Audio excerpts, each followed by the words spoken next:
যদি কোনো ব্যক্তি শুক্রবারের দিন আল্লাহ রাব্বুল আলামিনের একটি নামের আমল করতে পারে, তাহলে আল্লাহ তাআলা তার মনের সমস্ত প্রকার নেক ইচ্ছেগুলো পূরণ করে দেবেন ইনশাআল্লাহ। আল্লাহ তাআলা সপ্তাহের ভেতরে একটি দিন রেখেছেন, সেটা হলো ইয়াউমুল জুমা, অর্থাৎ জুমার দিন। সপ্তাহের ৭ দিনের মধ্যে শুক্রবার হলো সবথেকে ফজিলতপূর্ণ ও বরকতময় দিন।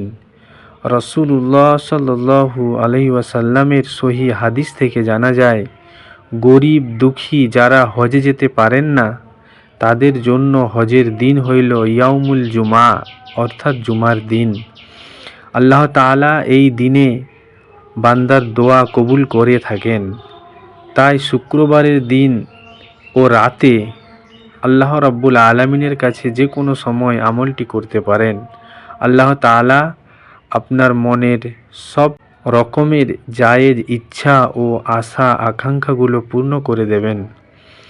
আল্লাহ রাব্বুল আলামিনের সিফাতি গুণবাচক নামের একটি হলো ইয়া জাল জালালি ওয়াল ইকরাম, যার অর্থ হে মর্যাদাবান ও সম্মানিত।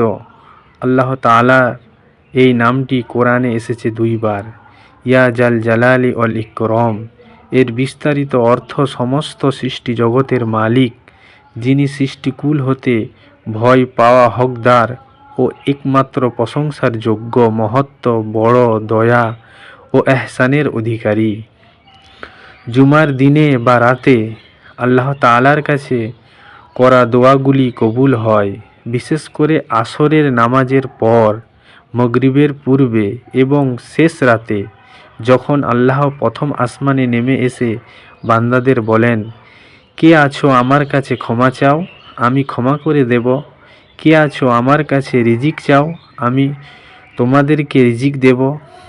ইয়া জাল জালালি ওয়াল ইকরাম, আল্লাহ তাআলার এই সিফাতি গুণবাচক নামটি সর্বনিম্ন 100 বার পাঠ করিবেন এবং তার পূর্বে 3 বার দুরূদ শরীফ পড়ে দোয়া পড়ে আবার 3 বার দুরূদ শরীফ পড়িবেন, কেননা দুরূদ শরীফ সবসময় আল্লাহ কবুল করে থাকেন।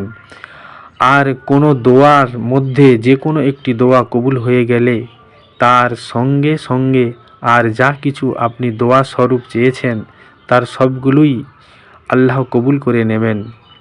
তাই আগে এবং পরে যে কোনো দোয়া করলে সে দোয়া সঙ্গে সঙ্গে কবুল হয়ে যায়। চোখের পানি ছেড়ে দিয়ে আপনি রব্বুল আলামিনের কাছে দোয়া করবেন।